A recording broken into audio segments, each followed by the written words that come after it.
अल्हम्दुलिल्लाह नहमदुहु व नस्तईनुहु व नस्तगफिरुहु व नु'मिनु बिही व नतवक्कलु अलैहि। अम्मा बाद, मोहतरम हाज़रीन, हम देख रहे हैं रिसाइट टुडे। रिसाइट टुडे में इस्लामिक शो का एक शोबा रूहानी इलाज शुरू किया गया है, जिसमें मैं आप हज़रात से मुखातब हूँ। इससे पहले मेरी एक क्लिप कलमा तैयबा के उन्वान पर नश्र हो चुकी है। आज मैं रूहानी इलाज क्या है इस सिलसिले में आप हज़रात से गुफ्तगू कर रहा हूँ। रूहानी इलाज दरअसल कुरान पाक और अहादीस पाक में मुख्तलिफ बीमारियों के ताल्लुक से जो इलाज बताए गए हैं, इसका खुलासा है। खुद अल्लाह रब्बुल इज़्ज़त जल्ला जलालहू कुरान पाक में इरशाद फरमाता है, व नुनज़्ज़िलु मिनल कुरआन मा हुवा शिफ़ाउ व रहमतुल लिल मोमिनीन, कि हम इस कुरान पाक में नाजिल फरमाते हैं जो शिफा है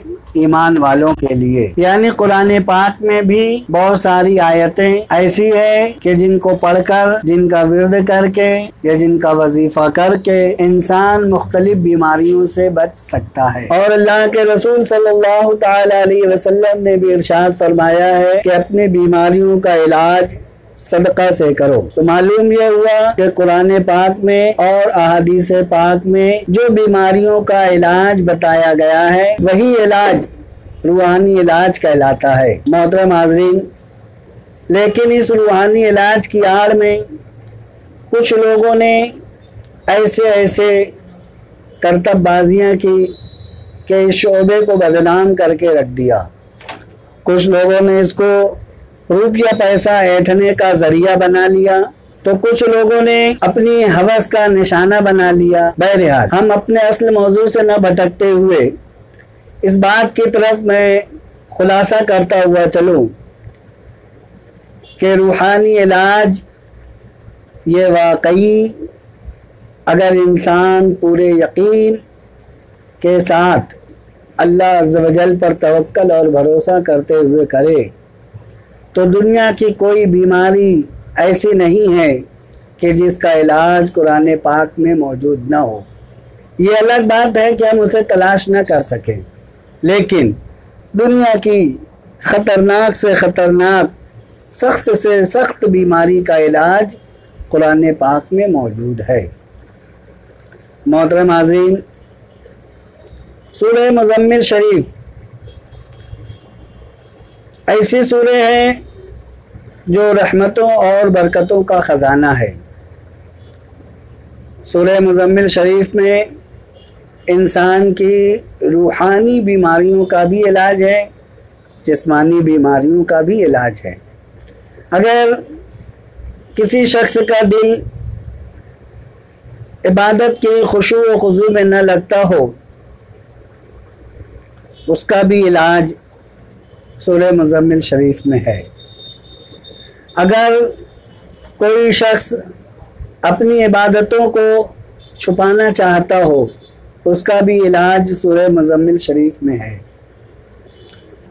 अगर कोई किसी मुकदमे में, किसी मामले में, किसी सख्ती में, किसी मुश्किल में, किसी मुसीबत में पड़ गया हो, उससे निजात का रास्ता भी सूरह मुज़म्मिल शरीफ में है। अगर कोई शख्स किसी दुश्मन की ईज़ा रसानी में मुब्तला हो, कोई शख्स किसी को बिला वजह परेशान कर रहा हो, तो उससे बचने का रास्ता भी सूरह मुज़म्मिल शरीफ में है। अगर कुरान पाक की तिलावत करने की तरफ दिल माइल न होता हो, उसका भी इलाज सूरह मुज़म्मिल शरीफ में है। गरज के सूरह मुज़म्मिल शरीफ को अगर हम समझ कर पढ़ें तो इसमें ही बहुत सारी हमारी बीमारियों का इलाज मौजूद है।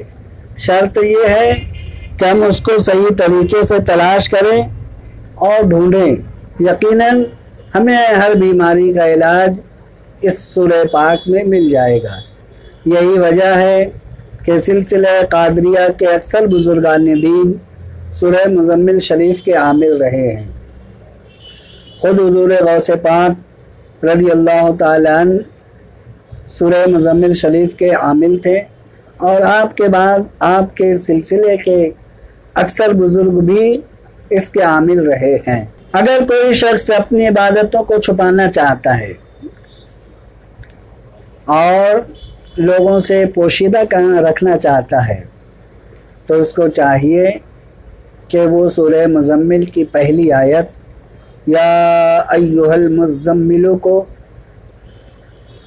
اپنے نام کے عادات کے مطابق پڑھنا شروع کرے۔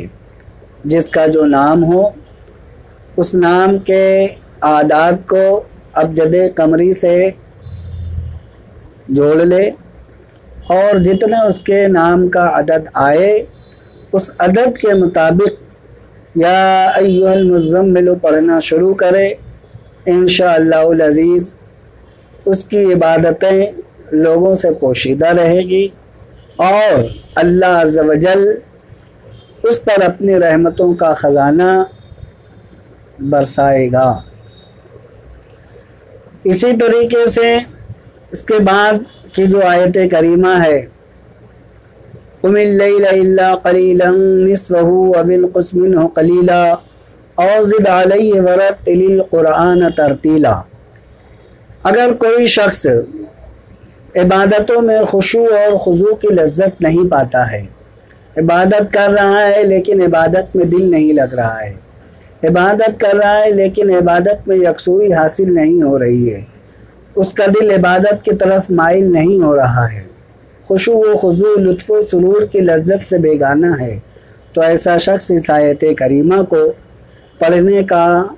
پڑھنے کی عادت بنا لے اور 313 مرتبہ اگر روزانہ اس آیت پاک کو پڑھنے لگے تو انشاءاللہ العزیز وہ اپنی عبادتوں میں خشوع اور خضوع کی لذت کو پا لے گا۔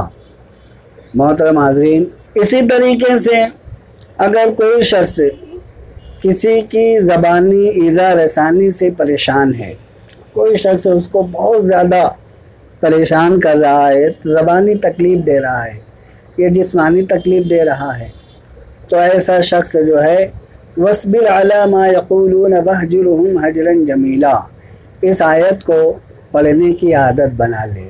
اس آیت کے عادات کو جوڑ کر بحساب ابجد قمری یا اپنے نام کے عادات کے مطابق اس آیت کو پڑھنے کی عادت بنا لے اور عادت بنانے کے ساتھ ساتھ اس کا ترجمہ جو ہے اس ترجمے پر غور کرتا رہے اور اس پر عمل کرنا شروع کرے۔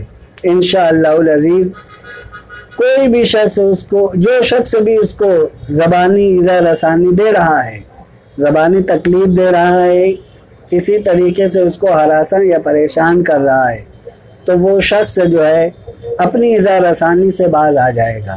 اس آیت پاک کا ترجمہ ہے اللہ رب العزت اپنے محبوب سے فرماتا ہے کہ اے محبوب آپ صبر کیجئے اس بات پر جو وہ لوگ آپ کے بارے میں کہتے ہیں اور ان لوگوں سے آپ اچھے طریقے سے الگ ہو جائیے۔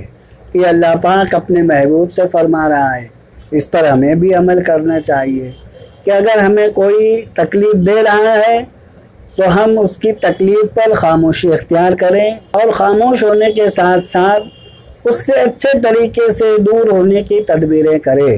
ہم جتنا اس سے دور ہونے کی تدبیریں کریں گے اور اس کی ایذا رسانی پر خاموش رہیں گے تو انشاءاللہ العزیز وہ خود بھی باز آ جائے گا اور اس معاملے کو اللہ رب العزت جل جلالہ عما نوالہ پر چھوڑ دے۔ تو اس دنیا میں رہ کر ہم کو اپنے خالق و مالک کی رضا تلاش کرنی ہے اور روحانی علاج جو ہے اللہ کی رضا کو تلاش کرنے کا ایک بہت بڑا ذریعہ ہے۔ ہمیں چاہیے کہ ہم اپنی پریشانیوں، اپنی مصیبتوں، اپنی بیماریوں کا علاج کرنے کے لیے پہلے روحانی علاج کو ذریعہ بنائیں اور اس کے بعد اللہ رب العزت کو مسبب الاسباب سمجھ کر اس دنیا میں جو اس نے اسباب پیدا کیے ہیں ان اسباب کو تلاش کریں۔ وآخر دعوانا ان الحمد للہ رب العالمین۔